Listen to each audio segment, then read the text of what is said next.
لقرآن كريم في كتاب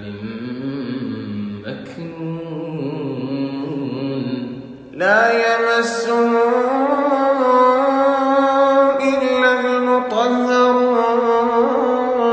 المطهرون تنزيل من رب العالمين